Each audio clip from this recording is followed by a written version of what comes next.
Alors, on va donc aborder la partie discussion et on va voir comment bien discuter avec son fournisseur chinois sur la plateforme Alibaba. Alors, pour bien perfectionner votre discussion, j'ai donc relevé plusieurs points que vous devrez donc respecter ou tenir compte dans votre discussion. Et on va donc voir ces différents points-là dans ce schéma-là. On commence avec le premier point de discussion, celui-là. Alors, lorsque tu entends ta discussion avec ton fournisseur chinois, présente-toi comme un grossiste et laisse-le remarquer que ce ne serait pas ta première commande. Alors, tu dois te présenter comme un grossiste et laisse à ce que ton fournisseur chinois remarque que ce ne serait pas ta première commande. Alors, je vous présente quelques messages d'exemple pour respecter ce premier critère-là qui est de te présenter comme un grossiste et de laisser apparaître dans ton message comme ce ne serait pas ta première commande. Là, tu achètes une fois et tu vas continuer par acheter auprès de ce fournisseur-là. Alors, il faut noter que cela est très important parce que les fournisseurs chinois ou les entreprises chinoises, ils aiment plus les clients récurrents, c'est-à-dire les clients qui vont acheter aujourd'hui et réacheter le lendemain, réacheter les jours à venir. Là, ils aiment bosser avec ces personnes-là. Là, du coup, dans ton premier message, laisse apparaître ces informations-là, que tu es un grossiste et que ce ne serait pas ta première commande. Déjà, quand tu laisses apparaître ce genre de message, tu vas remarquer que ton fournisseur chinois va beaucoup s'impliquer dans ta discussion et il serait beaucoup ouvert à toi. Pourquoi? Parce que son objectif, c'est de te maintenir, de faire tout possible pour te satisfaire à ce que tu puisses revenir dans les jours à venir pour acheter auprès de lui. Il sait automatiquement qu'il est en train de bosser avec une entreprise, raison pour laquelle dès le début, je vous disais de vous créer un profil professionnel. Un profil professionnel va également jouer son rôle dans votre premier contact avec votre fournisseur chinois. Il faut noter que dans votre profil professionnel, le fournisseur chinois peut remarquer le montant maximal que tu dépenses chaque année sur Alibaba.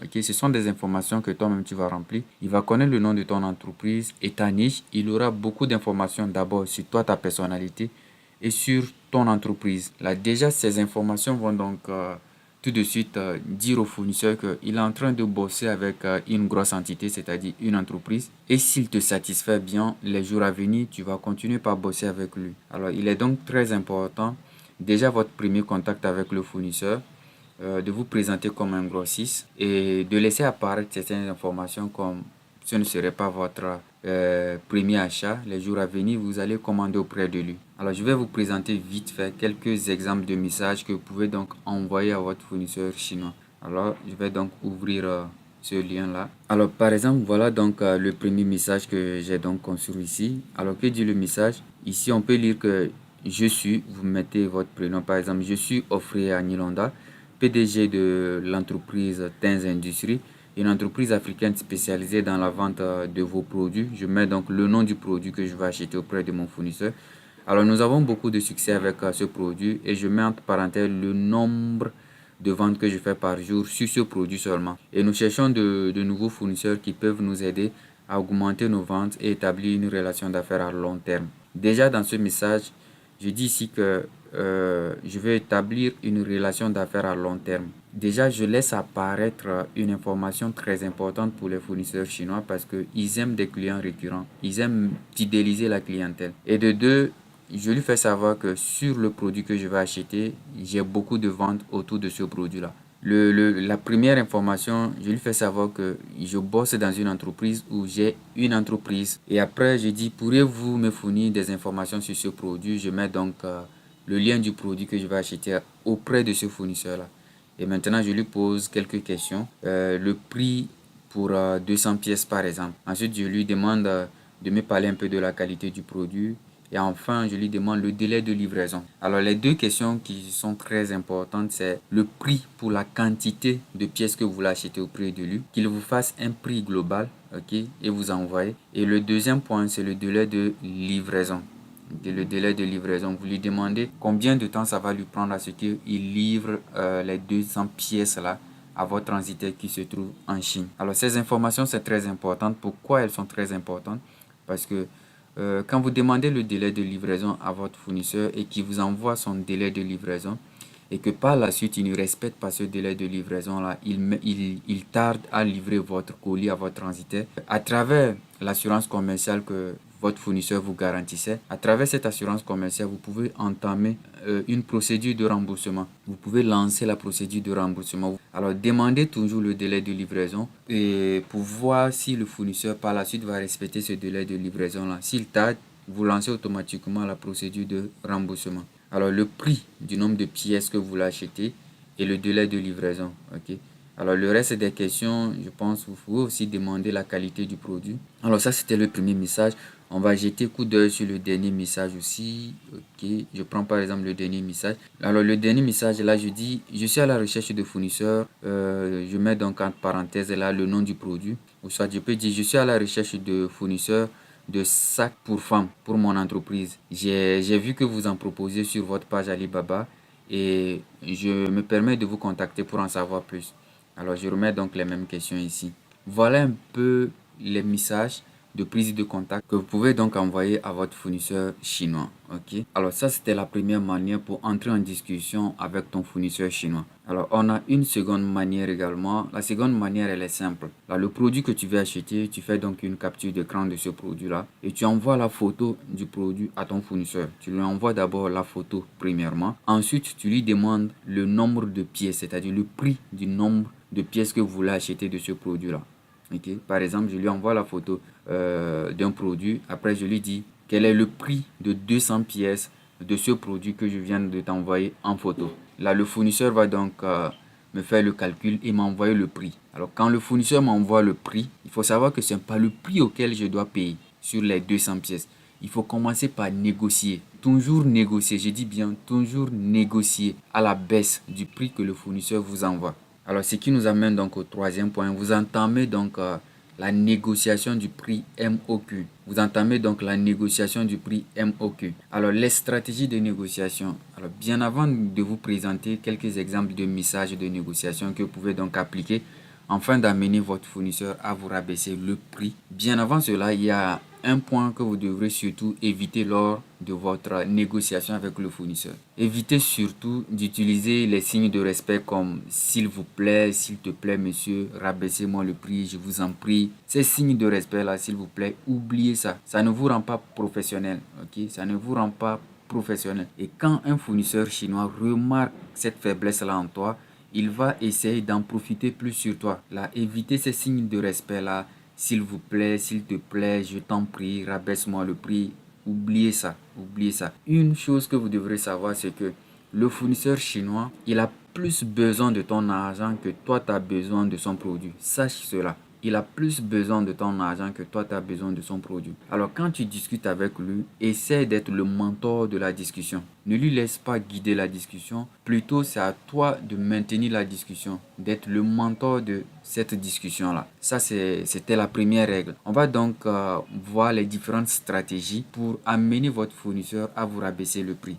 Il faut savoir que les fournisseurs chinois, là, ils sont très crâneux. Ils sont très crâneux en ce qui concerne le rabais. Si vous n'insistez pas, ils ne vont pas vous diminuer le prix. Alors, quand je vous dis de négocier à la baisse, ok, je ne vous dis pas d'exagérer. Si le produit se vend à 2 dollars et que vous exagérez, vous voulez payer le produit à 0,5 dollars, sachez que si le fournisseur accepte, il va donc vous envoyer que de la mauvaise qualité. Alors, je ne vous demande pas d'exagérer. Je vous demande tout simplement d'être dans les normes. Je vais donc vous présenter quelques exemples de messages que j'ai donc composés pour vous, ok, que vous pouvez donc les appliquer et pouvoir amener votre fournisseur à vous rabaisser le prix. Quelques exemples de messages que moi j'utilise souvent. Alors, ces deux exemples ont pour stratégie de mettre une pression à ton fournisseur, une pression de façon intelligemment. Alors, on va donc lire le premier message, le premier exemple. Alors, dans le premier exemple ici, si tu négocies avec ton fournisseur qu'il te rabaisse le prix du produit et que ce fournisseur rejette toujours l'idée de te diminuer, voilà le genre de message que tu dois lui envoyer. Tu lui dis que à l'instant, je suis en train de discuter avec toi, c'est-à-dire avec ton fournisseur, et tes concurrents me proposent aussi la même qualité du produit avec un prix beaucoup plus inférieur que le tien. Et tu lui envoies les captures d'écran des discussions que tu as eues avec ses concurrents sur la plateforme Alibaba. Là, vous comprenez déjà que quand vous trouvez un produit et vous voulez acheter auprès d'un fournisseur, essayez de retrouver le même produit chez un autre fournisseur ou chez deux autres fournisseurs. Et vous allez discuter simultanément avec ces deux fournisseurs-là ou avec ces trois fournisseurs-là. et vous allez essayer de voir les prix que chacun va donc vous donner sur le nombre de pièces que vous voulez acheter. Et soyez certain que les prix seront toujours différents. C'est une stratégie pour pouvoir acheter moins cher le produit au fait. Alors, après avoir envoyé les screenshots et les captures d'écran pour lui montrer que ses concurrents avec qui tu es en train de discuter te proposent un prix beaucoup plus inférieur. Après avoir envoyé ces captures d'écran, tu lui laisses encore un message de ce genre. Un message de ce genre, celui-ci. Tu lui dis: j'aimerais bien travailler avec toi pour du long terme. La quantité que je commande maintenant est juste un échantillon pour tester, voir la qualité du produit et autres. Et pour les prochaines commandes, si ton produit est de qualité et répond à nos critères, on compte commander beaucoup plus que la première. Alors si tu es d'accord sur le prix, si tu mets donc le prix auquel toi tu vas acheter les 200 pièces ou les 300 pièces, ça dépend le nombre de pièces que tu veux acheter. Et que toi tu mets donc le prix des 200 pièces que tu aimerais vraiment acheter. Par exemple, si le fournisseur te dit que les 200 pièces te coûtent 100 000, toi tu peux dire que j'achète les 200 pièces là à 115 000 francs.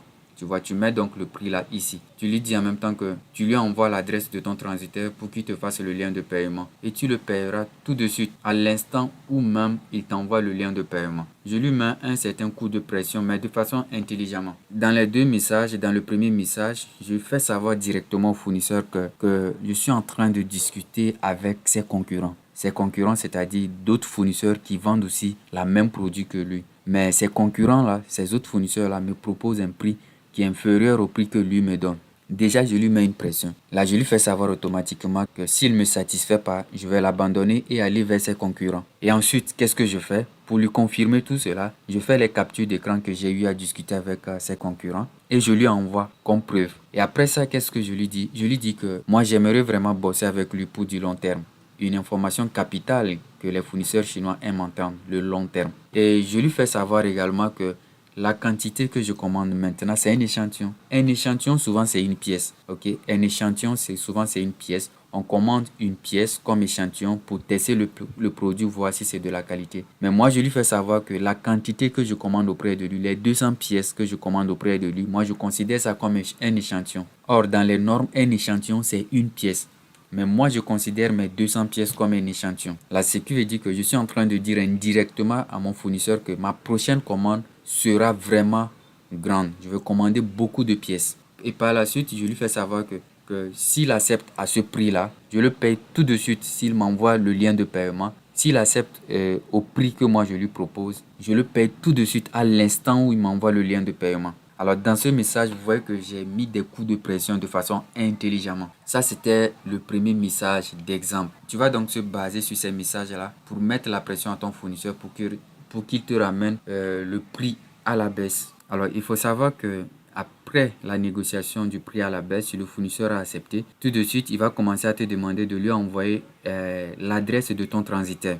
Il va te demander de lui envoyer l'adresse de ton transitaire afin qu'il te fasse un lien de paiement. Il ne faut pas te laisser influencer par cette pression-là. Parce que si tu lui envoies l'adresse de ton transitaire, il va donc utiliser l'adresse de ton transitaire qui se trouve en Chine afin de t'établir le lien de paiement. Et si toi tu payes tout de suite, il faut savoir que le reste des questions que tu vas vouloir en savoir sur le produit et autres, il ne va pas te répondre tout de suite. Il ne sera pas rapide à te répondre. Là, du coup, si tu demandes, ok, maintenant envoie-moi l'adresse de ton transitaire, ne lui envoie pas.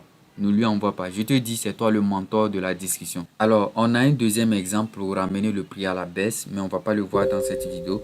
On va donc passer. Alors ici, bien avant de lui envoyer l'adresse pour le paiement, demande à ton fournisseur si le produit est de bonne qualité. La qualité du produit. Demande à savoir si c'est de bonne qualité parce que toi, tu vas acheter que de la bonne qualité. Alors pourquoi demander cela à ton fournisseur? Alors il est donc très important de demander cela pour bénéficier de la protection trait d'assurance. Parce que quand il y a un souci, par exemple, si le fournisseur ne te livre pas de la qualité et que tu veux répliquer, que tu veux lancer la procédure de remboursement, Alibaba, qu'est-ce que fait Alibaba? Alibaba est l'intermédiaire entre toi et le fournisseur. Alibaba va réexaminer la discussion ou soit les discussions que tu as eues avec le fournisseur. Alors si Alibaba constate que dans tes discussions avec le fournisseur, à plusieurs reprises, tu as mentionné la qualité, tu as fait savoir à ton fournisseur que tu aimes que de la qualité et tout, et que ce n'est pas ça que tu as reçu. Alibaba peut te donner raison et t'aider à être remboursé. Alors le cinquième point que vous devrez mentionner dans votre discussion avec le fournisseur, vous devrez lui demander la vidéo ou la photo du produit. Ok, vous avez déjà la photo du produit, mais vous pouvez aussi lui demander de vous envoyer la vidéo du produit. Ok, supposons que vous voulez acheter beaucoup de pièces de ce produit-là. Il serait donc normal pour vous de lui demander la vidéo ou les vidéos de ce produit-là parce que vous voulez miser beaucoup d'argent. Et le sixième point ou le septième point, vous devrez donc lui demander la durée de livraison vers l'entrepôt de votre transitaire qui se trouve en Chine. Il faut noter qu'on avait eu à lui demander cela dans le premier point ici. Alors si vous ne l'avez pas demandé dans le premier point, vous pouvez donc lui demander par la suite ici. Vous pouvez donc lui demander la durée de livraison vers l'entrepôt de votre transitaire. Pourquoi demander cela? C'est pour tout simplement bénéficier de la protection assurante. Si par la suite, il y a un problème, le fournisseur ne livre pas notre produit, on peut donc entamer la procédure de remboursement. Et quand Alibaba va analyser nos discussions avec le fournisseur et qu'il voit que le fournisseur nous avait donné un délai de livraison, mais que le fournisseur n'a pas respecté ce délai de livraison-là, Alibaba peut nous donner raison et enfin de nous aider à récupérer notre argent. Il est donc important de demander le délai de livraison de votre colis vers votre transitaire qui se trouve en Chine. Alors l'autre point que vous devrez aussi tenir compte dans votre discussion, c'est de connaître le poids du nombre de pièces que vous commandez. Demandez à connaître le poids du nombre de pièces que vous commandez. Par exemple, si je vais acheter les sacs pour femmes et que je dis à mon fournisseur que je vais acheter 1000 sacs pour femmes, je vais donc lui demander combien pèsent les 1000 sacs pour femmes là. Il est donc très important de lui demander cela. J'ai dit bien, c'est une information qui est très importante. Connaître le poids du nombre de pièces que vous commandez est très important parce que le poids du nombre de pièces que vous commandez t'aidera à savoir si tu dois faire passer ton colis par avion ou par bateau. Alors par avion, qui est l'option plus rapide, le transitaire te facture le kilogramme 8000, 9000, voire 10 000. Alors vous comprenez par là que si le fournisseur par exemple vous dit que le nombre de pièces que vous commandez auprès de lui, que le poids total est de 10 kg, alors si vous voulez expédier votre colis par avion, vous comprenez déjà que quand votre colis va arriver dans votre pays en Afrique ici et que vous allez au bureau de votre transitaire et que le transitaire vous facture le kilo à 8000 francs, on prend le minimum à 8000 francs. Alors les 10 kilos fois 8000, ça vous fera donc 80 000 francs CFA que vous allez payer comme les frais de transport. Par contre, si vous faites passer le même colis par bateau, vous expédiez le même colis par bateau et que ça arrive dans votre pays en Afrique, à travers les calculs volumiques, vous pouvez payer les frais de transport qui se lèvera autour maximum 25 000 francs CFA. Vous voyez déjà la différence entre 80 000 francs CFA et 25 000 francs CFA. Alors, il est donc très important de toujours demander à votre fournisseur le poids du nombre de pièces que vous commandez. Et quand il vous donne le poids, cela vous permettra de savoir si je dois faire expédier mon colis par bateau ou par avion. Et cela te permettra en même temps de savoir quelle adresse lui envoyer. Alors, maintenant que vous connaissez le poids du nombre de pièces que vous commandez auprès de votre fournisseur et vous savez maintenant quelle adresse lui envoyer, soit l'adresse par bateau, l'adresse par avion, vous le savez. Maintenant, vous devrez donc lui demander d'ajouter la marque d'expédition sur ton colis. Alors, c'est simple. Ton transitaire va te demander de mettre certaines informations sur ton colis pour une meilleure identification. Ça, c'est la marque d'expédition. Alors, c'est simple.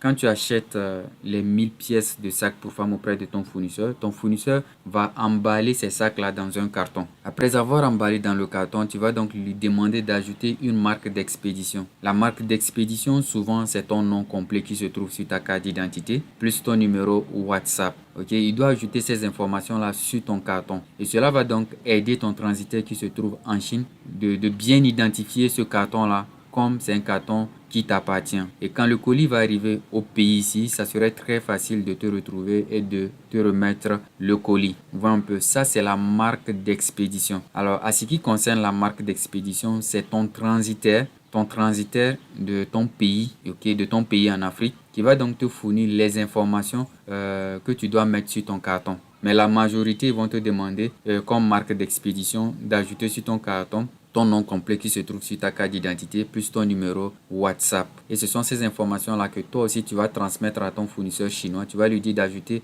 la marque d'expédition et tu lui envoies donc ton nom complet plus ton numéro WhatsApp. Là, ton fournisseur, après avoir emballé ton colis, c'est-à-dire les sacs pour femmes là, dans un carton, il va donc ajouter ton nom complet plus ton numéro WhatsApp sur le carton. Et c'est ça on appelle la marque d'expédition. Alors, après avoir demandé toutes ces informations qu'on vient de voir un peu plus haut, maintenant vous pouvez lui envoyer l'adresse de votre transitaire afin que votre fournisseur vous envoie un lien de paiement et vous allez donc effectuer l'achat de vos 1000 pièces ou de vos 200 pièces de ce produit. Et maintenant, vous savez quelle adresse lui envoyer, soit l'adresse par avion que vous lui envoyez, soit l'adresse par bateau, soit l'adresse par avion, soit l'adresse par bateau. Il faut savoir que votre transitaire a deux adresses, l'adresse par avion et l'adresse par bateau. Et je vous ai dit, qu'est-ce qui va influencer votre décision? C'est le poids. Cette question-là que vous avez eu à demander à votre fournisseur de vous envoyer le poids des 1000 pièces ou des 200 pièces de sac que vous commandez auprès de lui. Si vous envoie le poids et que le poids est très grand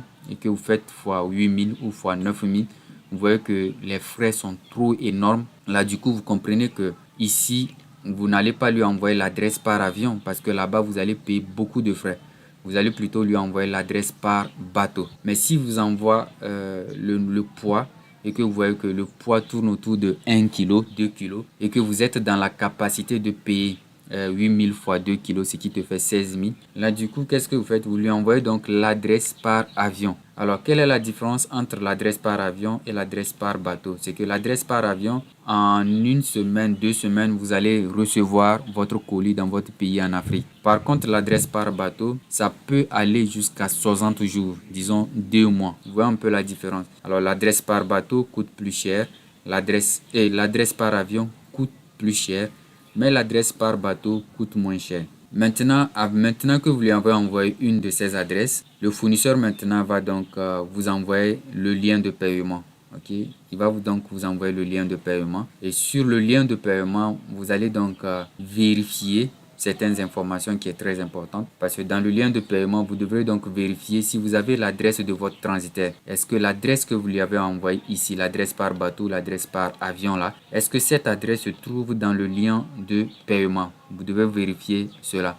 Vous devrez vérifier également pour voir si la mention trait d'assurance est dans le lien de paiement. Ça, c'est une évidence. Vous devrez également vérifier si le prix à payer est correct. Vérifiez voir dans le lien de paiement, est-ce que le prix que vous vous êtes mis d'accord, est-ce que c'est le prix là qui se trouve dans le lien de paiement? Ok, si vous êtes mis d'accord sur 200$, est-ce que c'est 200$ qui est dans le lien de paiement? Alors si c'est pas correct, si vous voyez une différence, vous allez donc lui interpeller, vous lui faites savoir que ce n'est pas au prix auquel vous vous êtes mis d'accord. Il va donc vous renvoyer un nouveau lien de paiement avec lequel vous aurez donc le prix auquel vous vous êtes mis d'accord. Et vous allez aussi vérifier la quantité commandée. C'est très important. Par exemple, si j'ai commandé 1000 pièces auprès de ce fournisseur-là, dans le lien de paiement, je dois vérifier, voir si j'ai les 1000 pièces. Est-ce que ces 1000 pièces, il a mis dans le lien de paiement? Okay. Voilà quelques informations primordiales que vous devrez donc vérifier dans le lien de paiement avant de cliquer et effectuer le paiement. Okay. Alors, si toutes ces informations-là sont correctes, maintenant, vous pouvez donc effectuer votre paiement. Alors, les moyens de paiement que nous avons sur Alibaba, on a plusieurs moyens de paiement comme Western Union, on a PayPal, on a moyen de paiement via Alibaba. Alors, le conseil que moi je vais vous donner, c'est de toujours payer à l'intérieur d'Alibaba, okay, à travers le lien de paiement Alibaba. Si votre fournisseur vous demande de payer à travers Western Union, rejetez cette idée-là. Ayez l'habitude de payer à l'intérieur d'Alibaba à travers le moyen de paiement Alibaba. Pourquoi cela? Parce que s'il y a un souci, vous pouvez donc entamer la procédure de remboursement. Par contre, si vous payez par exemple par Western Union, ça c'est un paiement externe à Alibaba, ce serait compliqué que vous soyez remboursé. Maintenant, on suppose maintenant que vous avez fini de payer en espèces les 1000 pièces. Maintenant, il y a d'autres informations que vous devrez donc demander à votre fournisseur qu'il vous envoie. Vous devez donc lui demander de vous envoyer le tracking code. Alors, c'est quoi le tracking code? Le tracking code, c'est le numéro de suivi de ton colis depuis ton fournisseur vers l'entrepôt de ton transitaire. Alors, le tracking code, c'est une suite de chiffres. Et ce code-là va tout simplement permettre à ton transitaire qui se trouve en Chine, eux, ils ont des applications et tout. Et à travers ces applications-là, il va saisir tout simplement ce code-là, qui est le tracking code dans l'application. Et ça lui permet de suivre ton colis depuis ton fournisseur vers son entrepôt. Alors, si ton fournisseur t'envoie le tracking code, qu'est-ce que toi tu fais? Tu ne le gardes pas pour toi. Tu envoies en même temps ce tracking code-là à ton transitaire qui se trouve en Chine. Tu envoies ton tracking code à ton transitaire qui se trouve en Chine. Et quand ton transitaire reçoit ton tracking code, à travers ça, il va donc suivre le parcours de ton colis depuis le fournisseur vers son entrepôt qui se trouve en Chine. Après le tracking code, tu vas donc demander à ton transitaire qui t'envoie la photo du colis après l'emballage. Tu vas donc lui demander de t'envoyer la photo du colis après l'emballage. Il faut noter que les sacs que j'ai commandés, les 1000 sacs que j'ai commandés auprès de mon fournisseur, il va donc emballer tout cela dans un carton. Et après avoir emballé, je lui ai demandé d'ajouter la marque d'expédition qui est mon nom complet que je lui ai envoyé plus mon numéro WhatsApp. Il va donc ajouter ces informations-là sur le carton. Après ça, maintenant, je vais donc lui demander de faire la photo de ce carton-là. Il fait la photo à partir de la marque d'expédition, à partir de là où il a mis mon nom complet plus mon numéro WhatsApp. Que ces informations-là apparaissent dans la photo. Là, quand il m'envoie ces photos-là, moi, je prends ces photos-là, plus le tracking code que mon fournisseur m'avait donné. Ces deux informations-là, je les envoie à mon transitaire qui se trouve en Chine. Et je précise bien à mon transitaire qui se trouve en Chine. Je n'envoie pas ces informations à mon transitaire qui se trouve dans mon pays. Non, j'envoie ça à mon transitaire qui se trouve en Chine. Et enfin, la dernière chose que tu dois lui demander de t'envoyer la longueur, la largeur et la hauteur du carton après l'emballage. De t'envoyer la longueur, la largeur et la hauteur du carton. Et tu lui fais savoir que cela va te permettre de calculer le CBM afin de déterminer les frais de transport que tu dois verser à ton transitaire qui se trouve dans ton pays en Afrique. Cette dernière demande que vous faites ici, alors vous devrez le faire si et seulement si vous voulez donc expédier votre colis par bateau. Par exemple, vous aviez demandé à votre fournisseur chinois de vous envoyer le poids. Si vous envoyez le poids du colis que vous avez commandé auprès de lui, que le poids elle est très grande, et vous voyez que si vous voulez faire passer par avion, ça va vous coûter très cher à ce qui concerne les frais de transport, et que maintenant vous avez décidé d'envoyer ça par bateau et vous l'aviez envoyé et par la suite vous lui avez envoyé l'adresse par bateau. Alors si vous avez procédé ainsi, vous pouvez donc lui demander de vous envoyer la longueur, la largeur et la hauteur du carton afin que vous puissiez calculer le CBM et déterminer les frais que vous allez payer à votre transitaire qui se trouve dans votre pays en Afrique ici. Par contre, si votre fournisseur vous a envoyé le poids de votre colis et que vous avez vu que le poids n'est pas très grand et que vous voulez faire passer votre colis par avion, en ce moment, vous lui envoyez donc l'adresse par avion. Et si vous lui avez envoyé l'adresse par avion et qu'il vous a établi le lien de paiement et vous avez effectué votre paiement, sachez que cette question-là, cette dernière demande-là n'a plus d'importance. Vous n'allez plus lui demander cela. Vous n'allez plus demander cela à votre fournisseur. Vous le demandez ceci si et seulement si vous voulez faire passer votre colis par bateau. Mais si c'est par avion, cette question n'a plus d'importance. Alors voilà donc comment discuter proprement avec votre fournisseur chinois. Toutes les informations que vous devrez donc lui demander, on a donc eu à aborder tous ces points-là. Alors la partie transitaire, si c'est flou, ne vous inquiétez pas, on va donc aborder le module 6. Et là, je vais donc vous expliquer la partie transitaire. Cela vous aidera à bien comprendre l'explication dans la partie discussion. Alors on vient donc de clôturer le module 5 qui est discussion. Et dans ce module, je vous ai donc fait ressortir toutes les étapes que vous devrez tenir compte afin d'avoir une discussion parfaite avec votre fournisseur chinois.